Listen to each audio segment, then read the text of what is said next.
رات کو سویا صبح 8 بجے کا الارم لگا کے، یعنی اس نے پکا ارادہ کیا ہوا ہے کہ میں نے فجر میں نہیں اٹھ رہا. ایک تو ہوتا نا آنکھ کھلی نہیں، ارادہ تو تھا نہیں کھلی آنکھ، پکا ارادہ کیا ہوا. انہوں نے کہا یہ اسی وقت مرتد ہو جائے گا، کیونکہ اس نے پکا ارادہ کر لیا نماز کے قضا کرنے کا، پکا ارادہ. وہ یہاں تک ان کا فتویٰ ہے کہ مرتد ہو جائے گا اس کو اگر توبہ نہیں کرتا اور توبہ کا اعلان نہیں کرتا باقاعدہ، تو اس کو مسلمانوں کے قبرستان میں دفن کرنا بھی جائز بولو نہیں ہے. اس کا نکاح بھی ٹوٹ گیا. اگرچہ جمہور اس کو نہیں مانتے، لیکن امام احمد بن حنبل کی بھی تو ایک بڑی ویلیو ہے اور عبداللہ بن مسعود کی بھی کم ویلیو نہیں ہے. وہ فرماتے ہیں ہم نبی کے دور میں کسی بھی جرم کو یہ نہیں سمجھتے تھے کہ انسان کافر ہو جاتا ہے، نماز کو ہم یہ سمجھتے تھے کہ کوئی چھوڑ دے تو اسلام سے خارج نہ. جی یہ مفتی صاحب نے جو مسئلہ بتایا ہے وہ حقیقت تو یہی ہے کہ ہے، لیکن اس کو تھوڑا سا اور ایکسپلین کرنا چاہیے گا، کیونکہ عرب کے جو سابق مفتی اعظم ہیں شیخ عبدالعزیز بن باز کا موقف اور نظریہ تو یہی ہے کہ جو کوئی بھی جان بوجھ کر نماز چھوڑ دے گا وہ کافر ہو جائے گا، مرتد ہو جائے گا، دائرہ اسلام سے نکل جائے گا، کیونکہ قصداً نماز جان بوجھ کر چھوڑنے والا کافر ہو جاتا ہے. اور یہ اس حدیث کی وجہ سے ہے جس میں اللہ کے رسول صلی اللہ علیہ وسلم نے فرمایا من ترک الصلاۃ متعمدا فقد کفر، جس نے جان بوجھ کر نماز چھوڑ دی گویا کہ اس نے کفر کیا. وہ کافر نہیں ہو گیا بلکہ بہت بڑا گناہ کیا. اس کو یہ جو ہے ان علماء نے لکھا ہے جو عرب کے ہیں، انہوں نے کہا ہے کہ وہ شخص کافر ہو جائے گا. لیکن جمہور علماء یعنی تمام علماء اور بڑے علماء کی ایک بڑی جماعت کا یہ ایک فتویٰ ہے کہ وہ شخص کافر نہیں ہوگا، اگرچہ جو ہے جان بوجھ کر نماز چھوڑنا بہت بڑا گناہ ہے. اور کیونکہ اللہ کے رسول صلی اللہ علیہ وسلم نے فرمایا قیامت کے دن آدمی کے اعمال میں سب سے پہلے فرض نماز کا حساب لیا جائے گا. اگر نماز درست ہوئی تو وہ کامیاب و کامران ہوگا، اور اگر نماز درست نہ ہوئی تو وہ ناکام اور خسارے میں ہوگا. تو بہرحال فرض نماز کو جان بوجھ کر قصداً چھوڑنے والا جمہور علماء کے نزدیک کافر نہیں ہوتا بلکہ فاسق اور فاجر ہے. فاسق کہتے ہیں گناہ گار، کھلم کھلا گناہ کرنے والے کو فاسق اور فاجر کہتے ہیں. البتہ قصداً نماز چھوڑنے پر قضا واجب ہوگی، کیونکہ کچھ علماء جن کا مفتی صاحب نے نام لیا ہے وہ اس بات کے بھی قائل ہیں کہ قصداً جان بوجھ کر نماز چھوڑنے والے پر قضا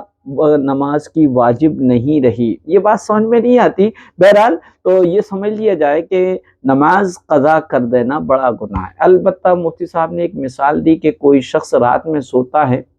اور 8 بجے یا 9 بجے کا یا جیسا بھی اس کی کمپنی یا ملازمت پر اس کو جانا ہو، یا بچوں کو اسکول جانا ہو، یا آپ کو کسی سفر پہ جانا ہو، تو اس وقت آپ صبح کا وہی ٹائمنگ کے ساتھ الارم لگا دیتے ہیں اور الارم کے بجنے پر آپ کی آنکھ کھل جاتی ہے، آپ اٹھ کے چلے جاتے ہیں. نماز کی کوئی بھی فکر نہیں ہوتی، نماز کا خیال بھی نہیں ہوتا ہے. تو کیا کیا جائے؟ حالانکہ یہ سمجھ لینا چاہیے کہ جو بھی نماز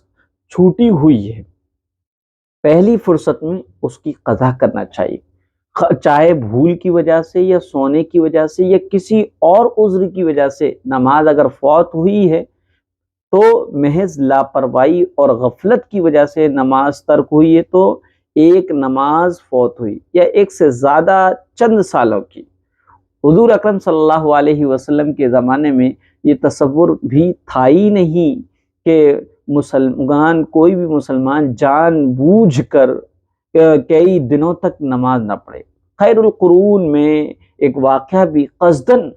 چند دنوں میں نماز ترک کرنے کا پیش نہیں آیا، بلکہ اس زمانے میں تو منافقین کو بھی نماز چھوڑنے کی ہمت نہیں تھی. اگر لاپرواہی اور غفلت کی وجہ سے نمازیں ترک ہوئی ہیں تو سب سے پہلے اللہ تعالیٰ سے معافی مانگنی چاہیے اور توبہ و استغفار کا سلسلہ موت تک جاری رکھ کر فوت اور فوت شدہ نمازوں یعنی چھوٹی ہوئی نمازوں کی قضا کرنا چاہیے، چاہے وہ چھوٹی ہوئی نمازیں ایک وقت میں ادا کرے یا اپنی سہولت کے اعتبار سے ہر نماز کے بعد قضا کرتا رہے۔ علماء اکرام نے تحریک کیا کہ ایسے شخص کے لیے بہتر ہے کہ وہ نوافل کا اہتمام نہ کر کے فوت شدہ نمازوں کی قضا کرے۔ اور اب یہ سمجھنا چاہیے کہ یقیناً نمازوں کا چھوڑنا سخت گناہ ہے، حتیٰ کہ علماء اکرام نے فرمایا ہے کہ زنا کرنے، چوری کرنے اور شراب پینے سے بھی بڑا گناہ ہے نماز کا چھوڑ دینا۔ لہذا چھوٹی ہوئی نمازوں پر اللہ تعالیٰ سے معافی مانگے اور ان کی قضا بھی کرنے کا اہتمام کرے۔ لیکن جو مفتی صاحب نے کہا کہ وہ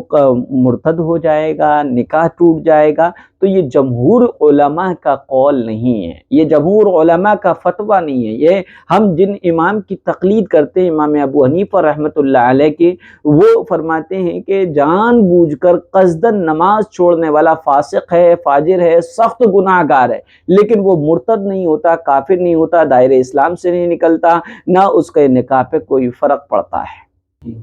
یہ ہاشم آگرہ ہیں، یہ کہہ رہے ہیں مفتی صاحب یہ بتائیے قبلہ اور کعبہ ایک ہی ہوتا ہے یا الگ الگ ہوتا ہے؟ دیکھیے قبلہ اور کعبہ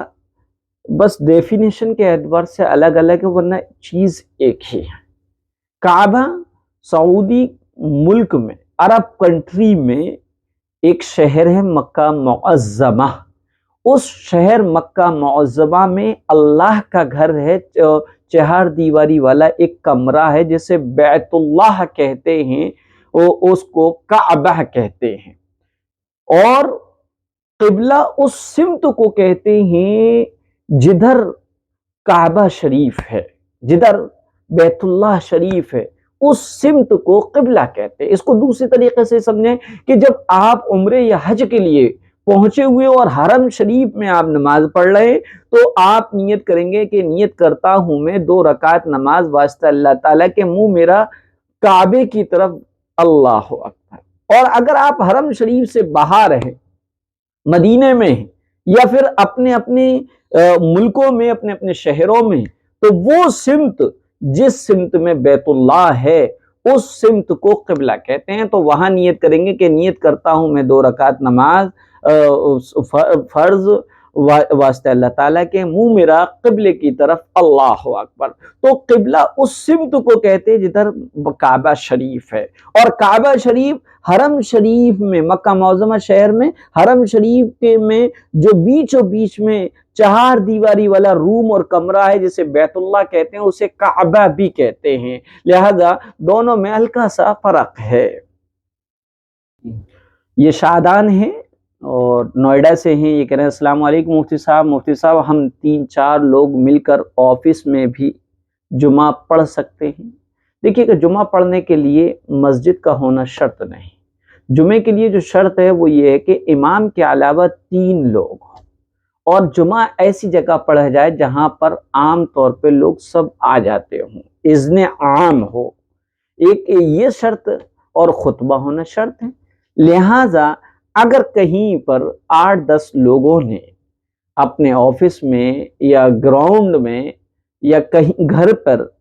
چند لوگوں نے مل کر جمعے کے دن جمعے کی نماز پڑھ لی، اس طور پر کہ اس میں خطبہ بھی دیا گیا، لیکن امام کے علاوہ 3 یا 4 لوگ ہیں، تو ایسی صورت میں جمعے کی نماز ادا ہو گئی۔ البتہ مسجد میں جمعہ پڑھنے کی جو فضیلت ہے وہ فضیلت ان کو حاصل نہیں ہوگی۔ یہ کہہ رہے ہیں کہ جی مفتی صاحب دراصل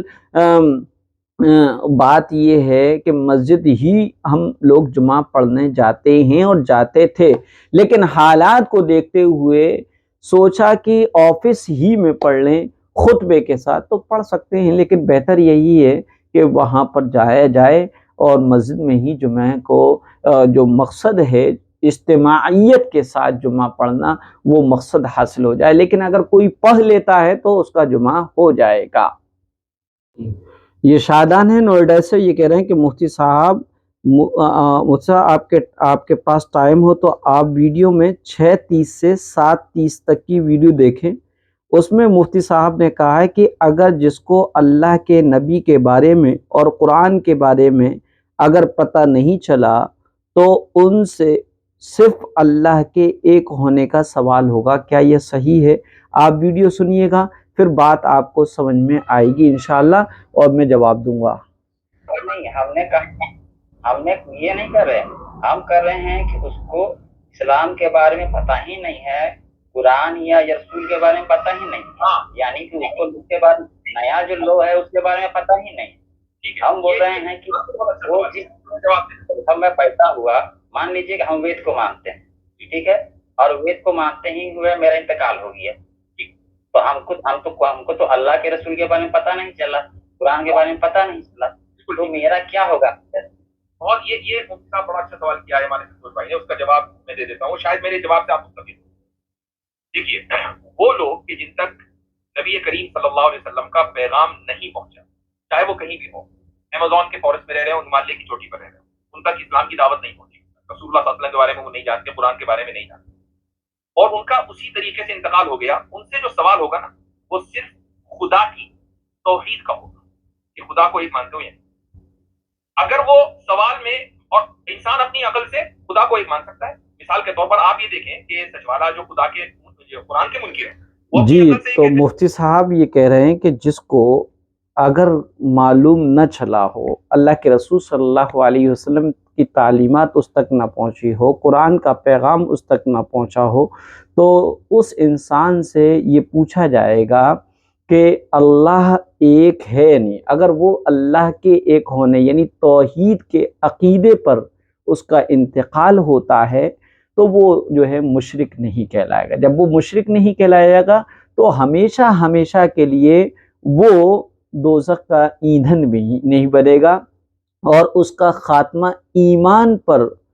سمجھا جائے گا، اور یہ کہا جائے گا کہ وہ اس دنیا سے جو گیا ہے وہ ایمان ہی پر اس کا خاتمہ ہوا ہے، اور وہ ہمیشہ جہنم میں نہیں رہے گا۔ اور اس کی وجہ یہ ہے کہ دیکھیے گا کہ اللہ تعالیٰ کے ایک ہونے کا جو عقیدہ ہے، یہ عقیدہ عقل بھی اس کی مشاہدہ کرتی ہے، اللہ کے ایک ہونے کا عقل بھی گواہی دیتی ہے۔ اگر ہم عقل سلیم سے سوچیں گے، یعنی جس کی عقل صحیح ہے اور وہ بالکل صحیح عقل سے سوچے گا، تو ہمیں یہ نتیجہ ملتا ہے کہ اس دنیا اور کائنات کو چلانے والا ایک ہی ہو سکتا ہے، اور وہ صرف اس کا خالق ہی اور بنانے والا ہی ہو سکتا ہے۔ اسی طرح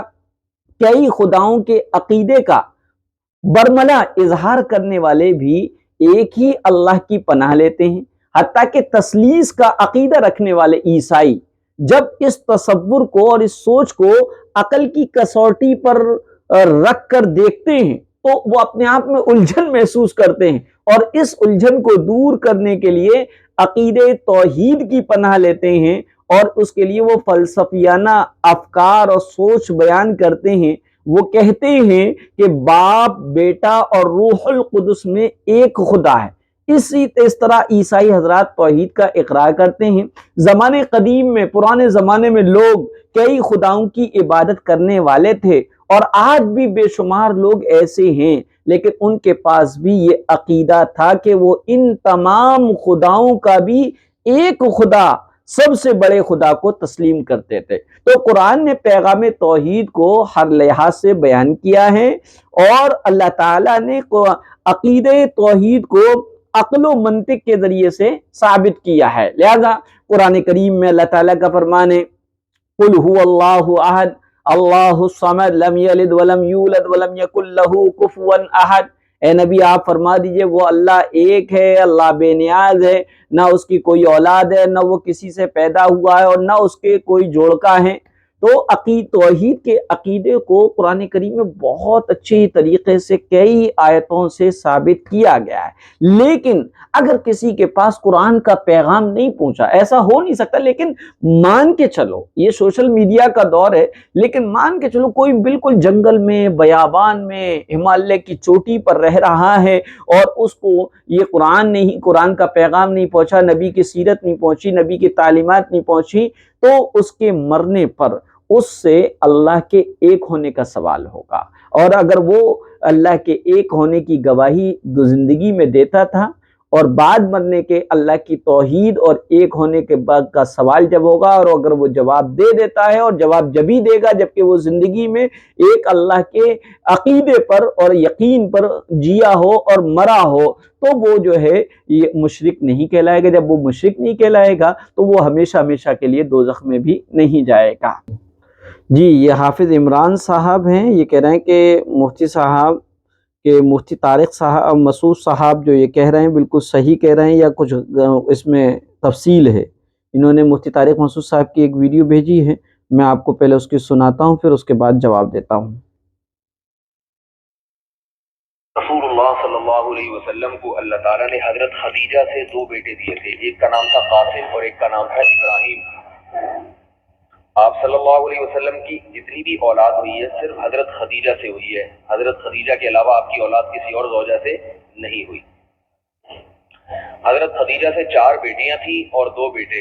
ایک بیٹے کا نام قاسم، دوسرے کا نام ابراہیم۔ قاسم کی جب ولادت ہوئی ان کا بھی انتقال ہو گیا، اور ابراہیم کی ولادت ہوئی تو ان کا بھی انتقال ہو گیا۔ رسول اللہ صلی اللہ علیہ وسلم تو مفتی طارق مسعود صاحب یہ کہہ رہے ہیں کہ پیارے آقا حضرت محمد صلی اللہ علیہ وسلم کی جتنی اولاد ہوئی وہ سب کی سب حضرت خدیجہ رضی اللہ تعالی عنہا سے ہوئی۔ تو مفتی صاحب کو اس سلسلے میں جو ہے تسامح ہو گیا ہے، اور یہ سمجھنا چاہیے کہ پیارے آقا حضرت محمد صلی اللہ علیہ وسلم کے 3 بیٹے اور 4 بیٹیاں تھیں، کل 7 اولاد تھیں، 7 بیٹے اور بیٹیاں تھیں۔ پیارے آقا حضرت محمد صلی اللہ علیہ وسلم کے صاحبزادے تھے حضرت قاسم، نمبر 2 حضرت عبداللہ جن کو طاہر اور طیب کے نام سے بھی پکارا جاتا تھا، اور سیرت کی کتابوں میں عبداللہ ہی کو طاہر اور طیب کہا گیا ہے، اور تیسرے بیٹے تھے حضرت ابراہیم رضوان اللہ علیہم اجمعین۔ یہ 3 بیٹے تھے، 3 صاحبزادے تھے۔ 4 صاحبزادیاں تھیں، حضرت زینب رضی اللہ تعالی عنہا، حضرت رقیہ رضی اللہ تعالی عنہا، حضرت ام کلثوم رضی اللہ تعالی عنہا، فاطمۃ الزہرا رضی اللہ تعالی عنہا۔ صاحبزادوں میں حضرت ابراہیم رضی اللہ تعالی عنہ آپ کی ام ولد، یعنی وہ باندی جن سے کیا ہے آقا صحبت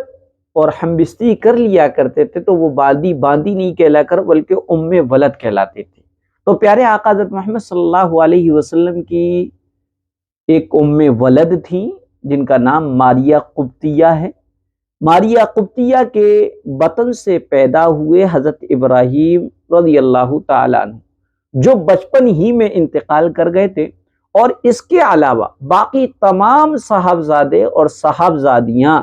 حضرت خدیجہ الکبریٰ رضی اللہ تعالیٰ عنہ کے بطن سے پیدا ہوئے۔ تو حضرت خدیجہ رضی اللہ تعالیٰ عنہ کے بطن سے جس قدر بھی لڑکے پیدا ہوئے وہ سب بچپن ہی میں داغ مفارقت دے گئے، اس لیے ان کی تعداد میں اختلاف ہے، لیکن راجح قول وہی ہے جو میں نے ذکر کیا۔ بعض حضرات کہتے ہیں کہ طیب اور طاہر آپ کے 2 صاحبزادے تھے جو حضرت قاسم اور عبداللہ کے علاوہ تھے۔ اس قول کی بنیاد پر حضرت خدیجہ کے بطن سے لڑکوں اور لڑکیوں کی تعداد برابر ہو جاتی ہے کہ 4 لڑکے تھے 4 لڑکیاں تھیں۔ بعض کہتے ہیں حضرت خدیجہ کے بطن سے 6 صاحبزادے ہوئے، باقی 2 کا نام مطیب اور مطہر ہے، لیکن صحیح قول یہی ہے کہ حضرت خدیجہ سے 4 بیٹیاں اور 2 بیٹے تھے، لیکن ایک بیٹے حضرت ابراہیم جو ہے آپ کی ام ولد ماریہ قبطیہ کے سے پیدا ہوئے تھے، جن کا انتقال بچپن ہی میں ہو گیا، اور یہ بالکل صحیح ترین روایت ہے۔ اصحاح السیر جو سیرت کی کتاب ہے اس کی میں نے تاریخ اور اس کی روایت کو آپ کے سامنے رکھا ہے۔ یہ حافظ عمران صاحب ہیں اور یہ کہہ رہے ہیں، ان کا وائس میں سنا جائے پھر اس کے بعد جواب دیا جائے۔ السلام علیکم حضرت خیریت سے ہیں؟ حضرت مجھے یہ جاننا تھا، یہ جو میں نے 2 پکچرز بھیجی ہیں آپ کے پاس میں، کیا یہ بات صحیح ہے کہ 786 بسم اللہ کا عدد بنتا ہے، اور کیا 786 لکھنا جائز ہے؟ دیکھیے نا 786 کے بارے میں پوچھا ہے کہ 786 کیا یہ بسم اللہ کا ہی نمبر ہے؟ جی ہاں، 786 بسم اللہ الرحمن الرحیم کا ہی عدد ہے اور اسی کی پورا نمبر ہے، جس کی تفصیل یہ ہے کہ دیکھیے با کے 2 نمبر، سین کے 60 ہوئے، میم کے 40،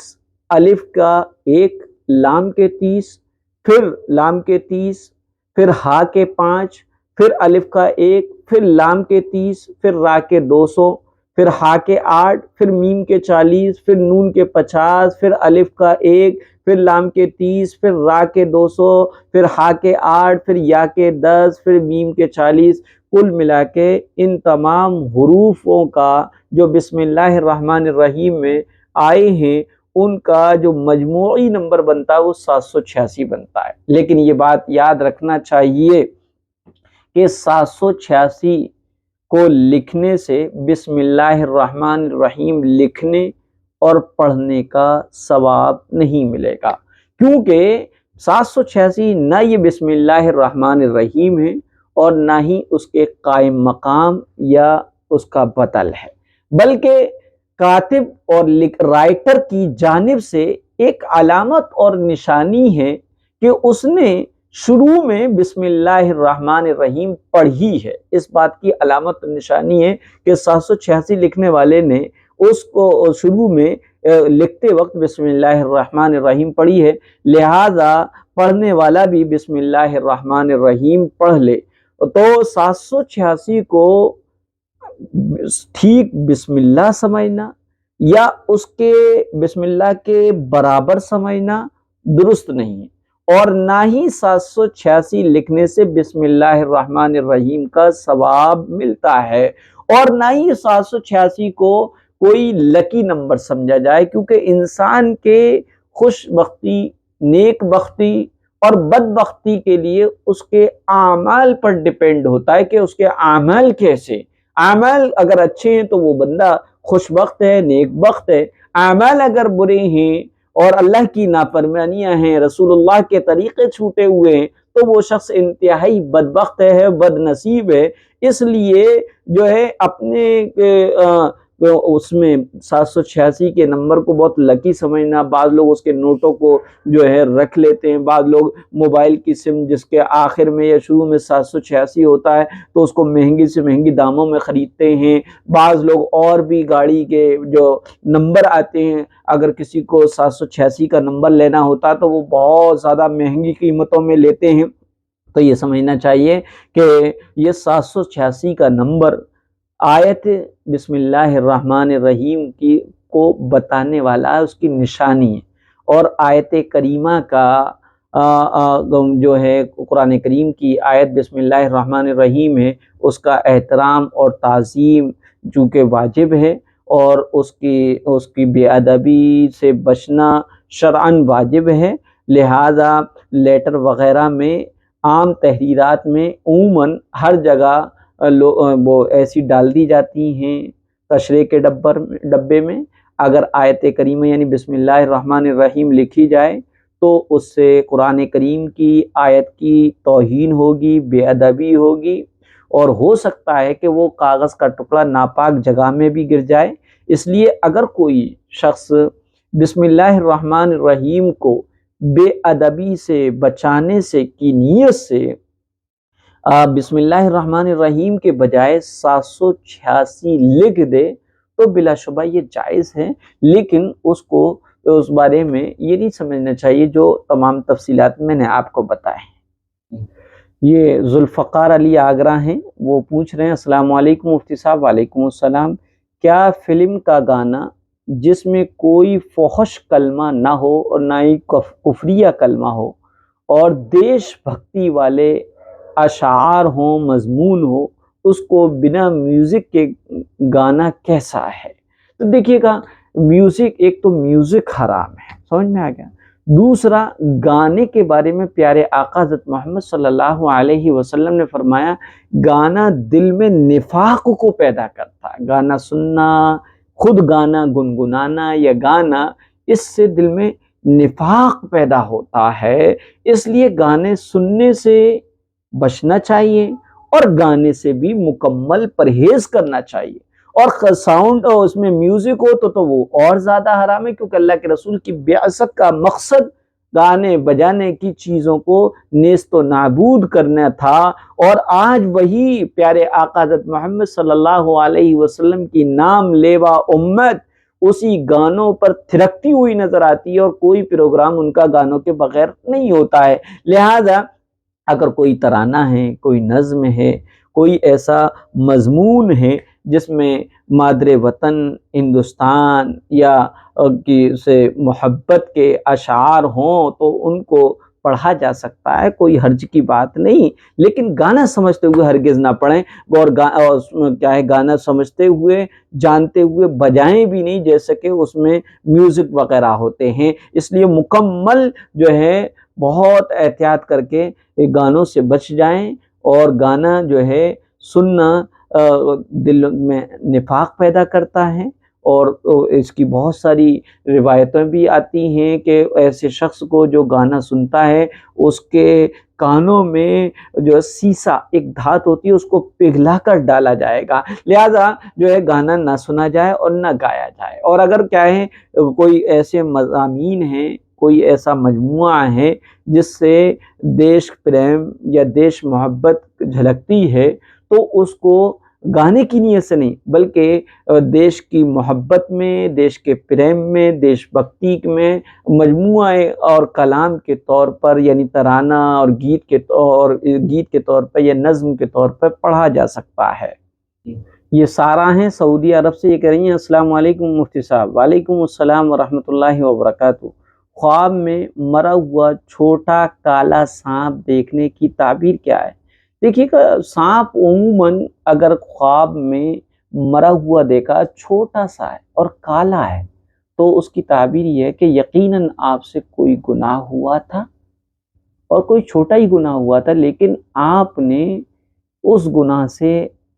اللہ تعالیٰ سے معافی مانگ لی تو اللہ تعالیٰ نے آپ کے اس گناہ کو مٹا دیا، ختم کر دیا۔ ایک تعبیر یہ ہے۔ دوسری تعبیر یہ ہے کہ آپ کا کوئی بھی جیلس اور حاسد ہے، حسد کرنے والا کوئی شریر شرارت کر رہا ہے، آپ سے دشمنی نبھانا چاہتا ہے، لیکن وہ اپنے مشن میں کامیاب نہیں ہوگا، اللہ تعالیٰ اس کو ناکام اور نامراد کر دے گا۔ یہ سائمہ چودھری ہیں مظفر نگر بڑوت سے، یہ کہہ رہی ہیں کہ مفتی صاحب کیا یہ صحیح ہے جو اس میں لکھا ہے؟ انہوں نے ایک پوسٹ بھیجی ہے اور وہ پوسٹ بہت پہلے سے سوشل میڈیا پہ وائرل ہے۔ وہ پوسٹ ہے جو عورتیں اپنے ڈیڈی کا نام، اپنے فادر کا نام ہٹا کر اس کی جگہ اپنے شوہر کا نام رکھ لیتی ہیں، اپناتی ہیں، وہ غور سے پڑھیں کیونکہ یہ حرام ہے۔ مان لو کسی عورت کا شادی سے پہلے نام فاطمہ مقصود علی تھا اور شادی کے بعد اپنے شوہر کے نام کے ساتھ جوڑ کر فاطمہ ساجد رکھ دیا، یہ حرام ہے۔ اس کی اجازت نہیں ہے کہ کوئی اپنے باپ کا نام ہٹا کر اپنے شوہر کا نام اپنے نام کے آگے لگائے، یہ کفار کا طریقہ ہے، ہمیں اس کو اپنانے سے بچنا چاہیے۔ حضور صلی اللہ علیہ وسلم کی حدیث کی روشنی میں دیکھیں تو رسول اللہ صلی اللہ علیہ وسلم کا ارشاد ہے، جس نے اپنے نام کو اپنے والد کے نام کے علاوہ اپنے نام میں سے کسی دوسرے کا نام جوڑا جو اس کا باپ نہیں ہے، اس پر اللہ تعالیٰ اس کے فرشتوں کی لعنت ہے۔ ابن ماجہ کی حدیث ہے، حدیث نمبر ہے 2599، اور اسی طریقے سے ابو ہریرہ رضی اللہ تعالیٰ عنہ سے فرماتے ہیں کہ رسول اللہ صلی اللہ علیہ وسلم نے فرمایا، کسی آدمی نے اپنے والد کے سوا اپنی شناخت کسی اور کے ساتھ ملائی تو اس نے کفر کیا۔ جس نے اس شخص سے اپنے نام کو جوڑا جو اس کا باپ نہیں ہے تو وہ اپنا ٹھکانہ جہنم میں بنا لے۔ بخاری کی حدیث ہے۔ حضرت سعد بن وقاص یا حضرت ابو بکر رضی اللہ تعالی عنہما نے کہا ہے کہ رسول اللہ صلی اللہ علیہ وسلم نے فرمایا، جو یہ کہتا ہے کہ وہ مسلمان ہے اور وہ کسی کے ساتھ خود کو جوڑتا ہے جو اس کا باپ نہیں ہے، یہ جان کر کہ وہ اس کا حقیقی باپ نہیں ہے تو جنت اس کے لیے حرام ہے۔ تو بہرحال بہت ساری حدیثیں دی ہیں، اس سے زیادہ اور کیا وارننگ ہو سکتی ہے؟ یہ کفار کا طریقہ ہے حضرات، یہ کفار کا طریقہ تھا اور آج ہماری بہنیں بڑے شوق سے اس کو اپناتی ہیں۔ یاد رہے باپ کا رشتہ کسی بھی نئے رشتے کی وجہ سے نہیں ٹوٹتا، اور اولاد کی شناخت اور پہچان اس کے والد کے نام سے ہوگی۔ اگر شوہر کا نام لگانا جائز اور صحیح ہوتا تو حضور صلی اللہ علیہ وسلم کی بیویوں نے بھی اپنا نام بدلا ہوتا، کیونکہ ان کے شوہر تو دنیا کے افضل ترین شخص تھے۔ حضرت خدیجہ رضی اللہ تعالیٰ عنہ ہمیشہ ختیجہ بنت خولد رہیں۔ حضرت عائشہ رضی اللہ تعالیٰ عنہ ہمیشہ اور ساری زندگی عائشہ صدیقہ رہیں، کہ حضرت ابو بکر صدیق رضی اللہ تعالیٰ عنہ کی بیٹی تھیں۔ یہاں تک کہ حضور صلی اللہ علیہ وسلم کی وہ بیویاں جن کے والد کفار تھے، کافر تھے، آپ صلی اللہ علیہ وسلم نے ان کے نام کا لقب بھی کبھی تبدیل نہیں کیا۔ حضرت صفیہ بنت حی رضی اللہ تعالیٰ عنہ کا باپ یہودی تھا اور حضور صلی اللہ علیہ وسلم کا جانی دشمن بھی تھا۔ حضور صلی اللہ علیہ وسلم نے اپنی بیوی حضرت صفیہ رضی اللہ تعالیٰ عنہ کے ساتھ ان کے لقب کو بدلنے کے بجائے ویسے ہی برقرار رکھا۔ جنت میں عورتوں کی سردار حضرت فاطمہ رضی اللہ تعالی عنہ ہمیشہ فاطمہ بنت محمد صلی اللہ علیہ وسلم رہی۔ انہوں نے حضرت علی رضی اللہ تعالیٰ عنہ کے نام کے ساتھ اپنے نام کو کبھی نہیں جوڑا۔ گزارش ہے، جس بہن نے غلطی سے ایسا کیا ہے یا کسی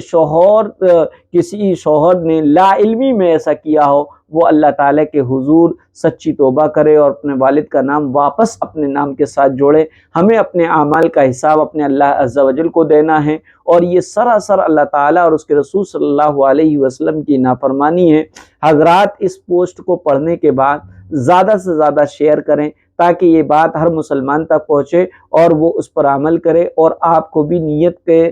خیر کا ثواب ملے۔ یہ جو پوسٹ ہے اور بہت دنوں سے یہ وائرل ہے، ابھی ان کے سامنے نہیں آئی ہے سائمہ بہن کے سامنے، لیکن حقیقت یہ ہے کہ یہ پوسٹ جو ہے بہت پرانی ہے، اور اس میں بار بار یہی کہا جاتا ہے۔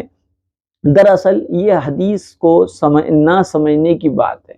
یہ ناقص فہمی ہے، یہ کم عقلی کی بات ہے، کیونکہ اللہ کے رسول صلی اللہ علیہ وسلم نے جن احادیث میں اپنے نام کے ساتھ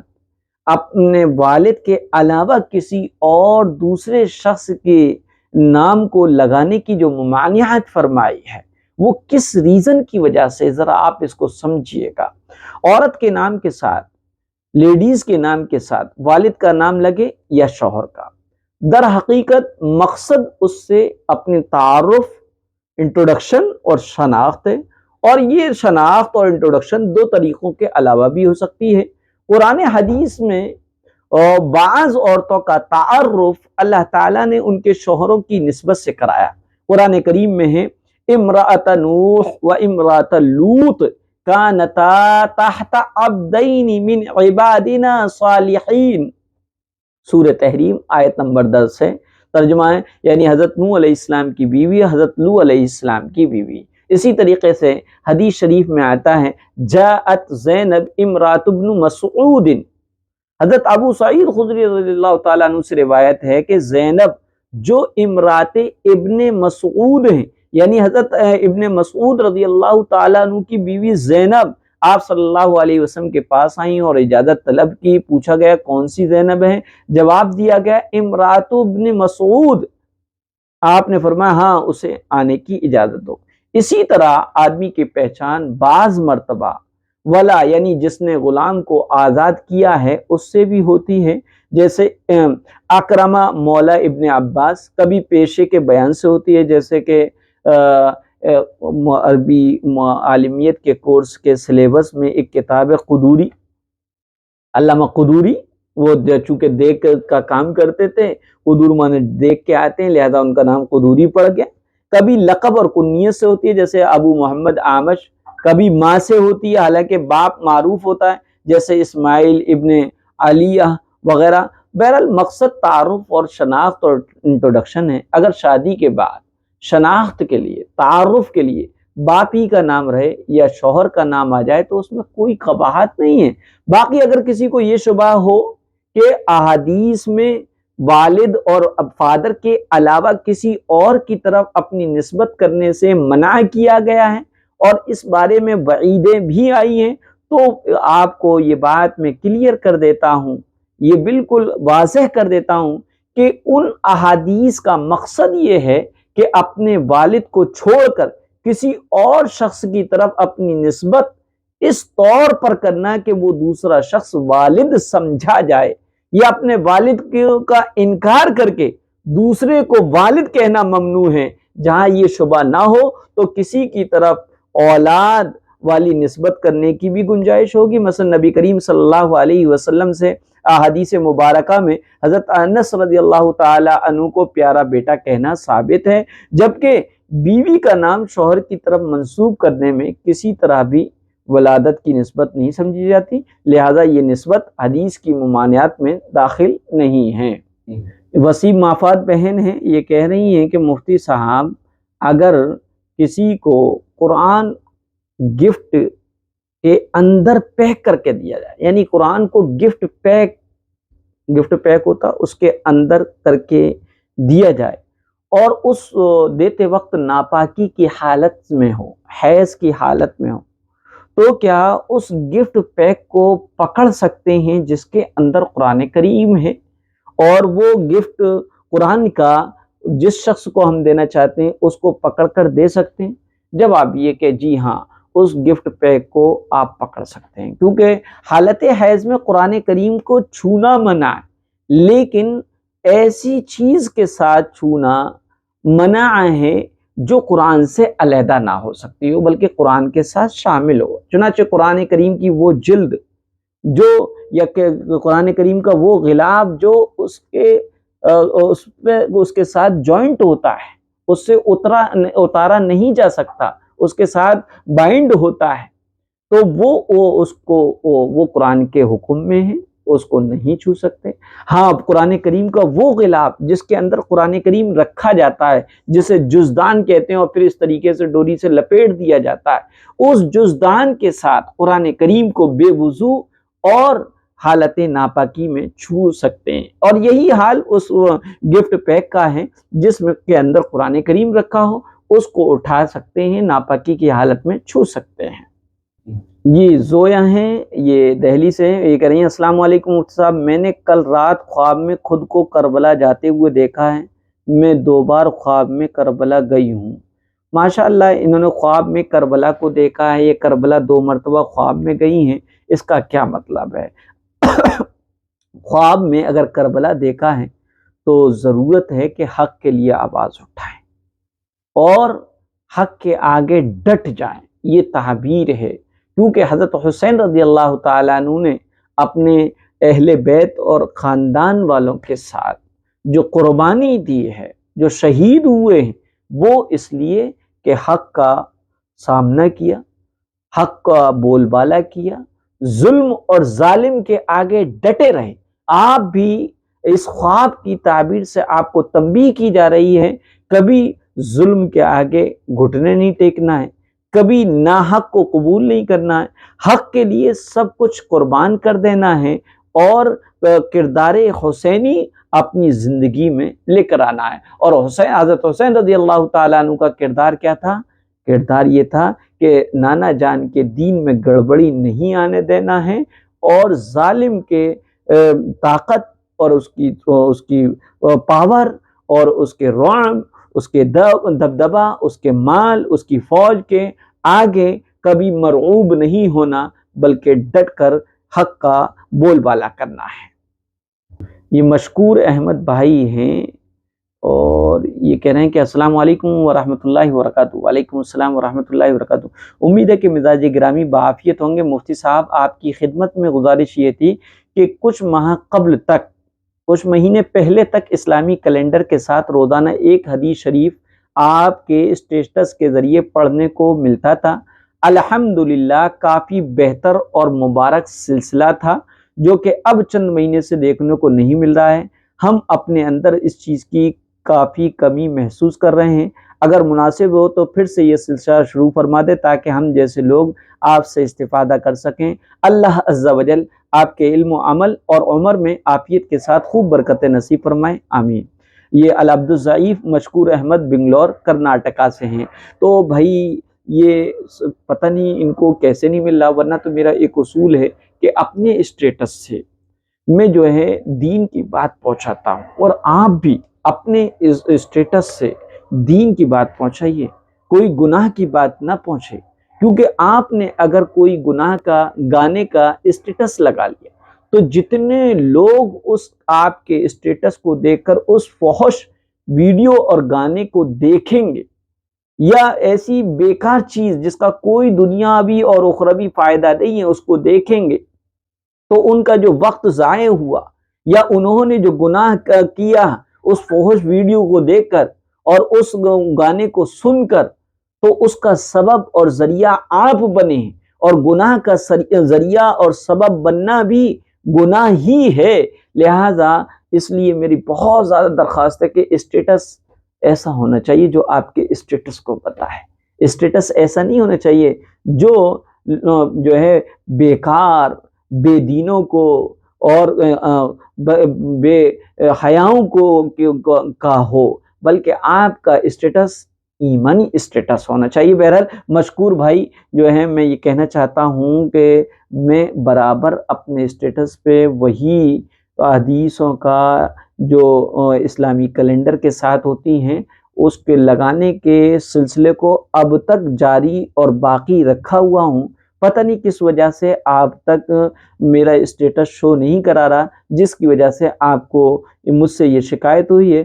کوئی ٹیکنیکل پرابلم ہوگی، میں کوشش کروں گا کہ آپ کو میرا اسٹیٹس شو کرانے لگے، اس لیے آپ بھی اس میں دیکھ لیجئے، ورنہ میں تو روزانہ اسٹیٹس لگا ہی رہا ہوں۔ یہ ذوالفقار علی صاحب ہیں آگرہ سے، وہ کہہ رہے ہیں السلام علیکم مفتی صاحب۔ وعلیکم السلام۔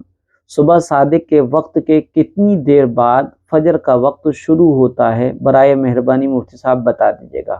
تو دیکھیے کہ رمضان المبارک کے علاوہ عام دنوں میں فجر کی نماز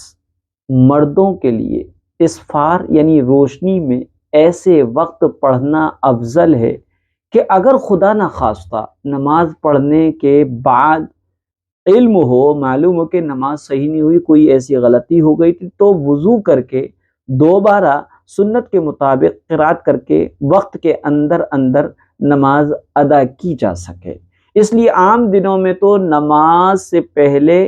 مناسب وقفہ رکھ کر اذان دینا چاہیے، یعنی صبح صادق کے اور فجر کی اذان کے درمیان مناسب وقفہ اور گیپ ہونا چاہیے، جس میں لوگ اذان سن کر جاگ جائیں اور نماز کی تیاری کر کے جماعت میں شریک ہو سکیں۔ جبکہ رمضان المبارک میں صبح صادق کے طلوع ہونے کا یقین ہونے کے بعد فجر کی اذان دے دینی چاہیے۔ جو نظام الاوقات، جو نمازوں کے ٹائم ٹیبل ہوتے ہیں، نقشے میں جو لکھا ہوا ہے صبح صادق کے وقت کے، 2-3 منٹ بعد بھی دی جا سکتی ہے، البتہ احتیاطاً یہ ہے کہ صبح صادق کے وقت کے 5 منٹ کے بعد فجر کی اذان دی جائے۔ اگر اس سے زیادہ تاخیر کی جائے تو اس کی بھی گنجائش ہے۔ یہ دہلی سے ہیں نعمان یعقوبی، یہ کہہ رہے ہیں السلام علیکم۔ وعلیکم السلام ورحمۃ اللہ وبرکاتہ۔ حضرت کسی نے معلوم کیا ہے کہ وہ اپنی بیٹی کا نام الفی رکھ سکتے ہیں؟ الفی تو نہ رکھا جائے، الفیہ رکھ سکتے ہیں۔ الفیہ کے معنی محبت کرنے والی، الفت رکھنے والی۔ عرفی رکھ سکتے ہیں، شاذلی رکھ سکتے ہیں، اور زوبی رکھ سکتے ہیں، اور غزالہ بھی رکھ سکتے ہیں۔ اور جو ہے یہ نہ رکھا جائے جو الفی ہے، الفی کوئی لفظ نہیں ہے۔ یہ نعمان یعقوبی ہیں، یہ کہہ رہے ہیں ایک فیملی ہے جنہوں نے اپنی بیٹی کا نام سمرن رکھ دیا تھا، جو کہ ہندو نام تھا، اور وہ لڑکی بہت بیمار اور کمزور رہتی تھی۔ تبھی کسی نے ان کو رائے دی کہ اس کا نام بدل دے۔ تب وہ اس کے لیے آسان اور اچھا میننگ والا نام ڈھونڈ رہے تھے۔ اس کے بڑی بہن کا نام ثنا ہے۔ دیکھیے سمرن نام رکھا جا سکتا ہے، کوئی حرج کی بات نہیں ہے۔ سمرن اگرچہ نان مسلم اور مسلم دونوں ہی لوگوں میں ہوتا ہے اور دونوں ہی لوگ رکھتے ہیں، لیکن سمرن چونکہ یہ نام جو ہے موویوں سے زیادہ چلا ہے، تو سمرن کے معنی ثمر سے بن سکتا ہے فائدہ دینے والی، ثمر آور، پھل آور، فائدہ دینے والی۔ بہرحال بچیوں کے نام تو صحابہ اور صحابیات کے نام پر رکھنا چاہیے۔ جب نام ثنا ہے، ثنا کے معنی تعریف کرنے، اور دوسری کی نام جو ہے